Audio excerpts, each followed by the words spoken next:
اس کو سراہا گیا ہے اور عام پبلک میں بھی میں نے ابھی کوئی ان کے خلاف کوئی منفی آرٹیکل نہیں دیکھا کہ ہاں یہ ہو سکتا ہے کہ ٹیکنیکل حوالے سے کسی نے کچھ اس پر رائے دی ہوگی ضرور، لیکن اس کے جواب میں پھر آ رہا ہے یہ ڈیبیٹ تو ہر چلتی رہتی ہے، کوئی مسئلہ نہیں ہے۔ مولانا صاحب اس وقت صورتحال یہ ہے کہ جو مرکز سے اسلام آباد سے بات آ رہی ہے کہ ججز کی تعداد 17 سے بڑھا کر 23 کی جا رہی ہے اور یہ پروپوزل یا ایک بل جو ہے وہ پیش ہونے والا ہے ایک آدھ دن میں۔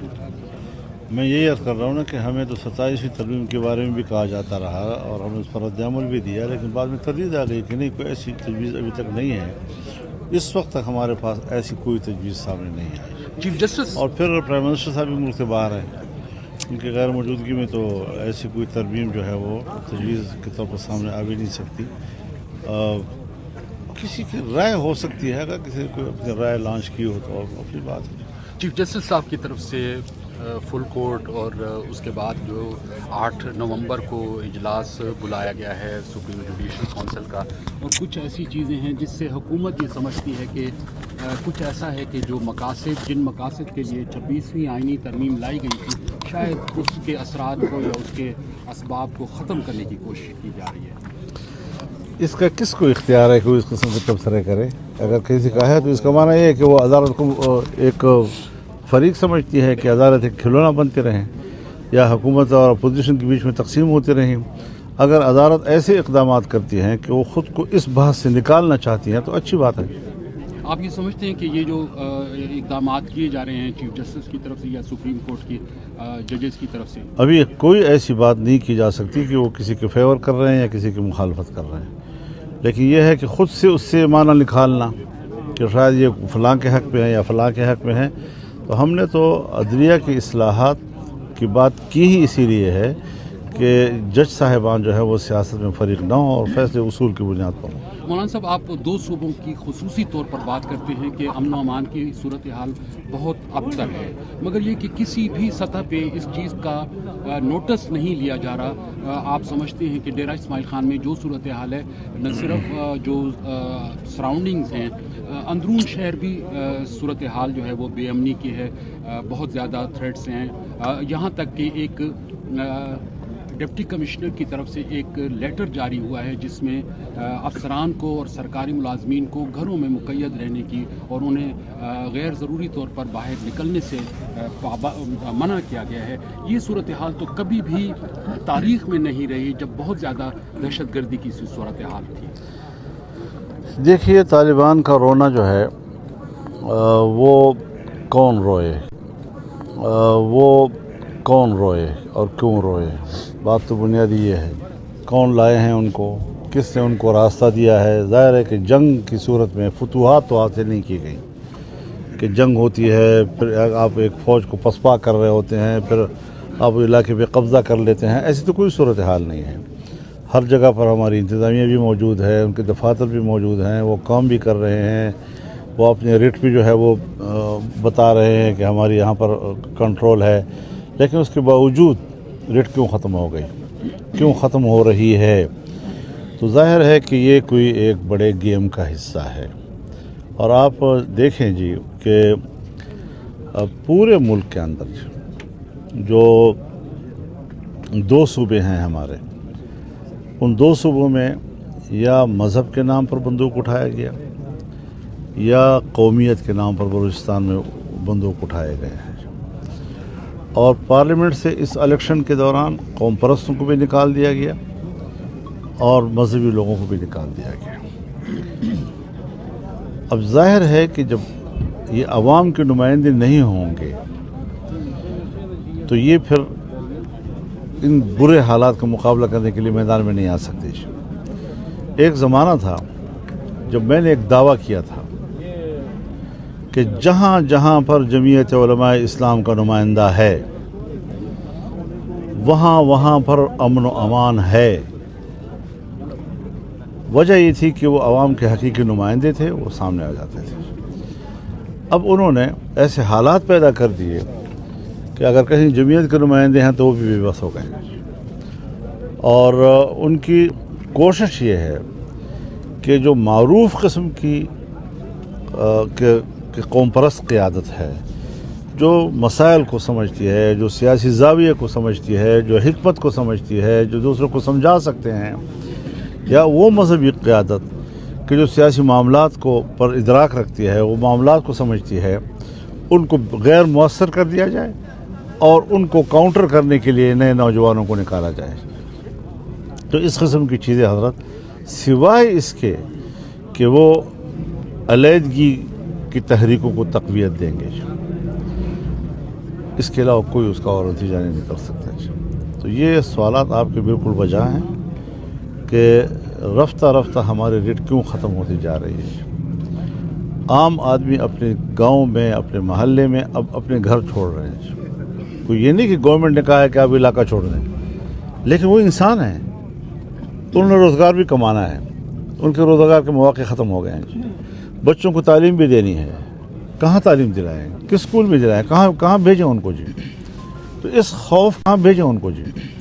تو اس خوف کی حالت میں نہ کوئی روزگار کر سکتا ہے، نہ کوئی اپنے بچوں کو تعلیم دلا سکتا ہے۔ نتیجہ یہ نکل گیا کہ وہ لوگ خود بخود جو ہے وہ علاقے چھوڑ رہے ہیں اور ان کے حوالے کیا جا رہا ہے سب کچھ۔ مولانا صاحب، آپ نئے انتخابات کی بات کر رہے ہیں اور تحریک انصاف موجودہ انتخابات کو مان نہیں رہی، تو آپ مستقبل میں کوئی ایسی سچویشن آپ دیکھتے ہیں کہ نئے انتخابات کی طرف جایا جائے؟ نئے انتخاب کی طرف جانا پڑے گا اگر ملک کو بچانا ہے۔ جو اسمبلی کے اندر حکومت بنائی گئی اور اس کے لیے جو مینجمنٹ کی گئی، وہ تو 26ویں ترمیم میں ناکام ہو گئے ان کی۔ تو اس کا معنی یہ ہے کہ ان کا عقل و خرد جو ہے وہ ناکام ہو چکا ہے۔ اسٹیبلشمنٹ کو ہر قیمت پر الیکشن سے لا تعلق ہونا پڑے گا۔ جب تک وہ اپنی مرضی کے حوالے سے سوچتے ہیں کہ ہم آئیں گے تو اپنی مرضی کی ہماری اسمبلی ہوگی اور حکمران جو ہے وہ اپنی اکثریت سے ہماری مرضی کے مطابق ترامیم پیش کریں گے اور قانون پاس کرتے رہیں گے، یہ سلسلہ اب نہیں رہیں گے۔ تو اس قسم کی صورتحال میں کہ جہاں پارلیمنٹ یہ سمجھتی ہے کہ ہمیں تو کوئی پاس کر کے یہاں لایا ہے، ہمیں تو کسی نے یہاں حکومت ہمارے کسی نے حوالے کی ہے، ایسی صورتحال میں حکومت اپنا کردار ادا نہیں کر سکتی۔ تو آپ یہ سمجھتے ہیں کہ اگر 26ویں ترمیم کو آپ تسلیم نہ کرتے اور آپ سپورٹ نہ کرتے تو یہ ممکن تھا کہ حکومت یہ اپنا ٹینیور یا مینڈیٹ پورا نہ کر سکتی؟ دیکھیے، بات مینڈیٹ کی نہیں ہے، بات یہ ہے کہ اصولاً کون سی چیز صحیح ہے، کون سی چیز غلط ہے۔ 56 کلازز ہیں جو اوریجنل ڈرافٹ کے اندر موجود ہیں، اور 56 کلازز سے ہم اس کو 22 کلازز پہ لے آئے۔ اس کے بعد اگر ہم ووٹ نہیں دیں گے تو وہ جو انہوں نے اندر سے ممبران خرید لیے تھے، اور یہ فیکٹ ہے کہ خرید لیے تھے انہوں نے، ہمارے 8 ووٹوں کی ان کو ضرورت تھی، وہ 11 ووٹ خرید چکے تھے اور ان کو اپنی پناہ گاہ میں محفوظ کر لیا تھا۔ اپوزیشن اگر ہم ووٹ نہ کرتے تو اوریجنل ڈرافٹ سے بھی زیادہ گندا ڈرافٹ آتا اور وہ کامیاب ہو جاتا جی۔ تو پھر ہماری اس 1 مہینے کی محنت کی کیا فائدہ ہوتا جی؟ تو ظاہر ہے کہ ہم نے جہاں پر آئین کو اس قسم کی کدورتوں سے پاک رکھا ہے، اور جس طرح ہم نے آئین میں صحت مند قسم کی چیزیں قبول کی ہیں، شاید اگر ہم اس جگہ پر آ کر کہ ہم نے اپنے اہداف حاصل کر لیے ہیں، اور پھر 5 کلازز ہم نے اپنے شامل کی ہیں کہ جو جمعیت علماء اسلام کے منشور سے متعلق ہیں، وہ اس میں آگے 27 ہو گئے ہیں۔ اگر ان 27 کو ہم اگر ان 27 کو ہم اس وقت ووٹ نہ کرتے تو آپ نے دیکھا نا جی کہ پی ٹی آئی نے ووٹ نہیں کیا، وہ اپنے حالات کی وجہ سے۔ لیکن یہ بھی نہیں کہ ہمارے اوپر تنقید کی، ہماری تعریف کی کہ آپ نے بہت کچھ حاصل کیا ہے، اور وہ سمجھتے ہیں کہ اس میں ہماری بہت سی مشکلات بھی حل ہوئی ہیں، اور پھر ہم نے ان کو مسلسل اعتماد میں رکھا ہے جی، یعنی روزانہ کے حساب سے 1-2 میٹنگیں ان کے ساتھ، تاکہ ایک لمحے سے ان کو ہم آگاہ کر سکیں کہ جو مذاکرات میں جو ڈیولپمنٹس تھیں ان سے ہم نے مخفی نہیں رکھی۔ ان کو بھی اس بات کا ادراک تھا کہ اب اگر ووٹ نہیں ہوگا اور جمعیت ووٹ نہیں کرے گی تو پھر ایک مہینہ ہم نے مذاکرات کیوں کیے؟ آخر ذوالفقار علی بھٹو اور مفتی محمود کے بیچ میں تو مذاکرات ہوئے تھے نا جی، دونوں ٹیمیں بیٹھی تھیں اور کوئی 31 مطالبات جو ان کے دن پر اتفاق رائے ہو گیا تھا. تو اس طریقے سے تو اختلاف بھی ہوتے ہیں اور پھر مذاکرات بھی ہوتے ہیں. تو جمہوریت کا معنی یہی ہے. یہاں یہ نہیں ہے کہ بس حکومت اور اپوزیشن ایک موضوع اسمبلی میں آ جاتا ہے. تو ہم نے یہ بھی کہا تھا کہ ہر چند کہ ہم اس اسمبلی کو ڈیجیور نہیں سمجھتے, لیکن ڈیفیکٹو تو ہے. اب اس میں کچھ تو کرنا ہوتا ہے جی. تو اگر ہم ساتھ نہ دیں اور اس طریقے سے وہ ہاتھ مروڑ کر گردن مروڑ کر اپنے نمبر پورے کر لے تو پھر کیا نقصان ہوتا ہے, ملک کا کیا نقصان ہوتا ہے. مولانا صاحب, آپ تواتر کے ساتھ نئے انتخابات کی بات کر رہے ہیں, تو کیا اس وقت ملک متحمل ہو سکتا ہے نئے انتخابات کا؟ اگر دھاندلی والے الیکشن کا متحمل ہو سکتا یا نہیں ہو سکتا. یعنی وہ کیوں کرایا گیا؟ پھر حالات میں کون سی اتنا فاصلہ ہے کہ آپ صرف اپنے مطلب کے لیے دھاندلیاں کریں اور اسمبلیاں وجود میں لائیں, اور اگر شفاف الیکشن کے لیے کوئی مطالبہ کرتا ہے تو پھر حالات ایسے نہیں ہیں, تو پھر کیسے متحمل ہوگا؟ تو پھر ملک متحمل نہیں ہوگا.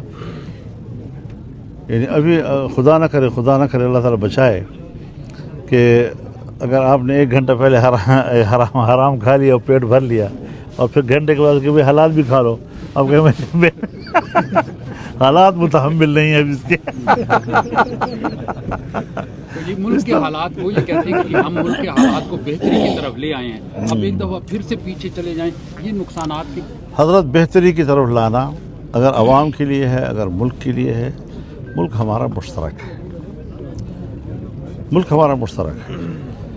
اگر ہم یہ اعلان نہ کرتے کہ شنگھائی تنظیم کی اگر ہمیں میزبانی ملی ہے تو ہمیں میزبان کی طرح کا رویہ اختیار کرنا ہوگا, تو یہ ملک کے لیے تھا نا, ورنہ ہم تو شور شرابہ کر سکتے تھے.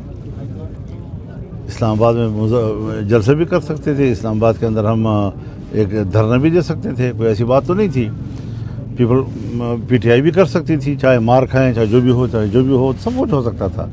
لیکن ہم نے صرف ملک کے لیے, کہ ایسا نہ ہو کہ مہمان آئیں, مسئلہ اقتصاد کا ہو, پاکستان اقتصادی لحاظ سے کمزور ہے, اگر کل کلاں یہ لوگ ہمارے ساتھ تعاون کرنا چاہیں ہمارے معاشی مشکل کو دور کرنے کے لیے, تو ہم ایسے مواقع کو ضائع نہیں کرتے. اختلاف کی بھی حدود ہوتے ہیں کہ کہاں تک جانا ہے اور پھر کہاں تک نہیں جانا چاہیے. عدالتوں سے ریلیف ملنے لگا ہے فوری طور پر. علیمہ خان جو ان کی بہنیں ہمشیرائیں ہیں وہ بھی باہر آ گئی ہیں. آپ بانی پی ٹی آئی کو بھی آنے والے دنوں میں باہر آتا دیکھ حضرت, میں تو الیکشن سے پہلے بھی کہتا تھا کہ میں کسی بھی اپنے مخالف کو جیل میں دیکھ کر خوش نہیں ہوتا, اور نہ ہی یہ جنگ کا طریقہ ہے کہ ایک فریق کے ہاتھ کھلے ہیں دوسرے کو آپ نے باندھ لیا ہے. تو یہ تو میں الیکشن سے پہلے بھی کہتا رہا, میں کسی سیاستدان کے جیل میں ہونے کے حق میں نہیں ہوں, بشمول عمران خان کے. ٹھیک ہو گیا.